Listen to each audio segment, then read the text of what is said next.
50% tal-poplu Malti tal-fema il l-gvern sejjer fid-direzzjoni l-ħażina. Ar minn hekk, aktar minn 80% konvinti li l-standard of living tagħhom matul is-sena d-dieħla se jkun qed jonqos.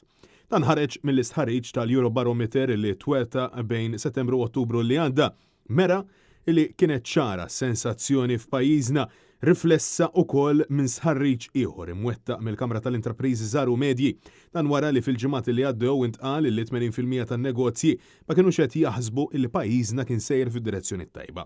Net News staqsa lill-Prim Ministru Robert Abela dwar dan kollu. Insista illi il-poplu biddel femtu malli sema d-diskors tal-budget għaliex skontu il-gvern ta' direzzjoni ċara. Se nibqgħu mixin mhux biss il-qudiem ma se nibqgħu mixin il-qudiem fuq qudiemna. Ġifieri ma temminx illi huwa sentiment reali ta' bħalissa. Nemmen illi fil-budget ta' 30 Ottubru tajna direzzjoni mill-iktar ċara. Mistoqsi biex jagħti direzzjoni ċara kif sal-aħħar tal-2024 se jkun qed iraħħas il-prezzijiet tal-ikel u l-ħwejjeġ fost oħrajn fil-ġlieda kontra l-olli tal-ħajja.